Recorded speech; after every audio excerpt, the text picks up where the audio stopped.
Hey, what's up guys, welcome back to Tech Chat TV, where I aim to deliver you weekly tech news in the most fast and efficient way possible. So the Samsung Galaxy S21 series has just been released, and this video will tell you why the smaller Galaxy S21 is a waste of your money. So keep watching to find out what makes me not recommend the Galaxy S21. Don't forget to like and subscribe if you like what you're watching, and let's get into this video. The Galaxy S21 starts for $799, which is down from $999 from last year. Of course, Samsung had to cut some corners to make this phone cheaper, and that's what we're going to talk about in today's video.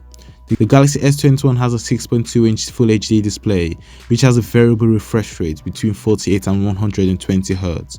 Coming from Samsung, we would expect their display to be the best of the best, even on the cheaper, smaller flagship.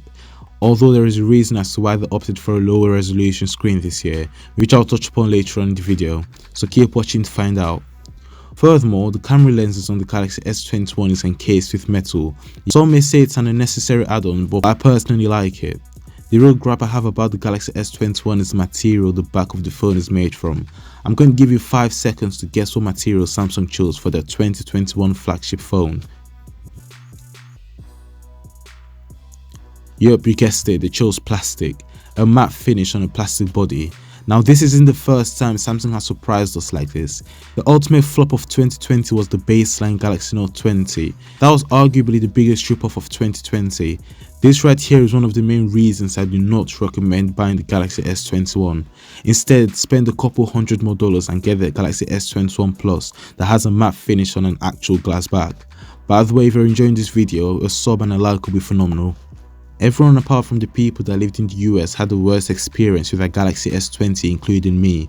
Everything, and I mean everything, about the Exynos 990 was inferior to the Snapdragon 865. My phone overheated after the slightest gaming, my battery would not last me a full day, and the user interface was not the smoothest. Samsung has supposedly turned all of this around with the Exynos 2100. Watch my previous video explaining how the Exynos 2100 would change the game for us Exynos users. Following up on my statement earlier, I have a feeling that Samsung stuck with a Full HD display for the smaller Galaxy S21 to guarantee a better battery life performance than last year's Galaxy S20. We all know, of course, that the main reason was to save cost, but I also believe that Samsung wants to do everything in their power to deliver us better battery life, because this is literally make it or break it with the Exynos fans. Lastly, let's wrap up the video on a good note. The camera on the S21 is an exceptional camera. It is currently the biggest rival to the iPhone 12 Pro's camera. My next video will go in depth, analysing the camera on the Galaxy S20 and the S20 Plus. I'll also break down why the Galaxy S21 Ultra will have the best camera of 2021 in my future video. So make sure to subscribe and turn on the post notifications to get notified when those videos come up. It's been your man Tech Chat TV, and I'll see you in the next video.